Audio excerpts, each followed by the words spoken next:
Morning, everybody. It's 8:23 on this Tuesday, the 6th of August, and this is your pre-opening comment. It is video number 2217. Okay, Asia and Europe are both higher. Asia gaining back about 10% of the 12.5% that it lost yesterday. Here overnight, we had big bounces off yesterday's reversal from the lows to a couple of the very big names closing near the highs and actually up on the day. CrowdStrike as an example. But overnight, when I noticed around midnight and then again around 2 o'clock that the S&P and the other futures were substantially higher now.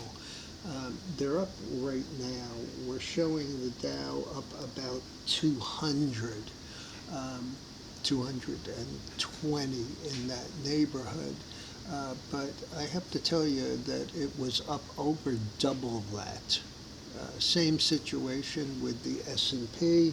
S&P showing up about $35, but I saw it up $75. So we're getting a little bit of a pullback. Same situation, by the way, in the NASDAQ.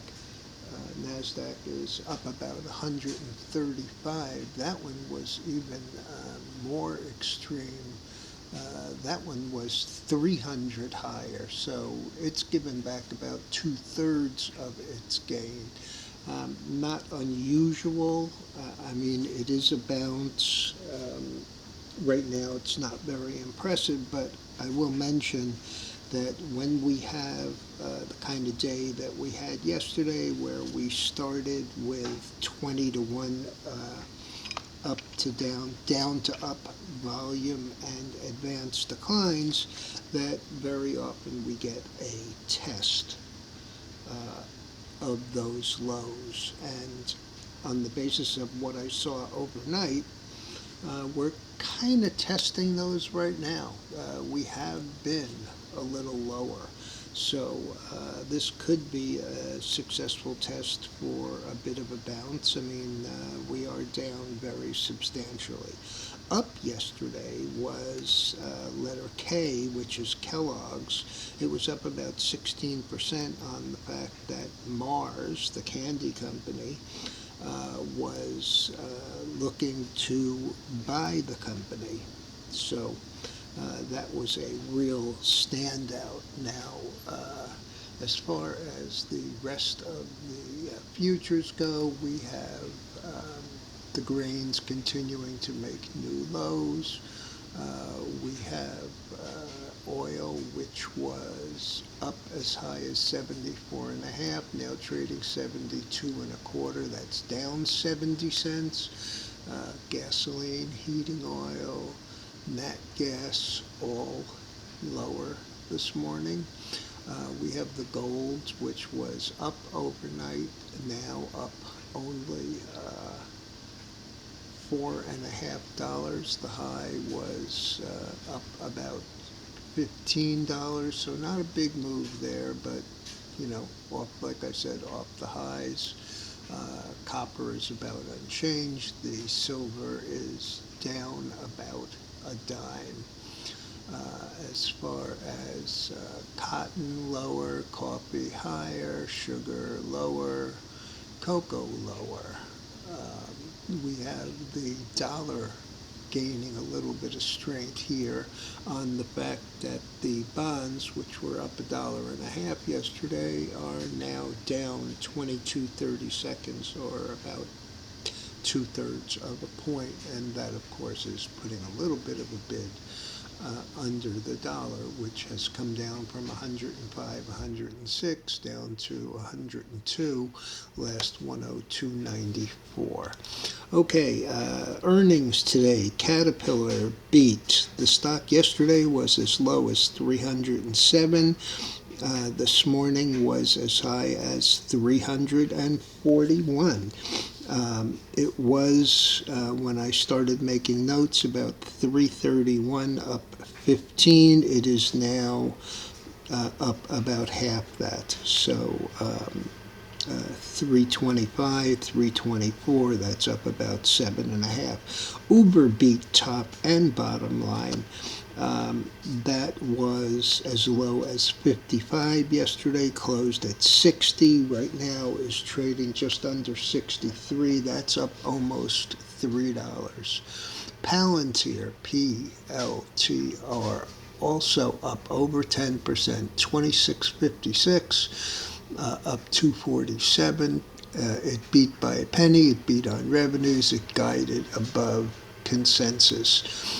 Zoom info, not to be confused with Zoom video, 842. That's down $1.38 or 14% on a miss. CSX up 1.6% on a minor beat.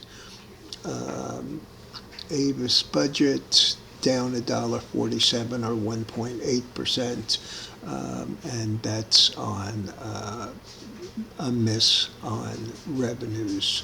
Yum China beats but missed on revenues, reiterated fiscal year 24 targets. The stock is 32.44. That's up 264. Lucid up about 11% at $3.34, up 34 cents. They missed by 2 cents, but did get a further investment by the Saudis, who own about 2/3 of the company, of another $1.5 billion.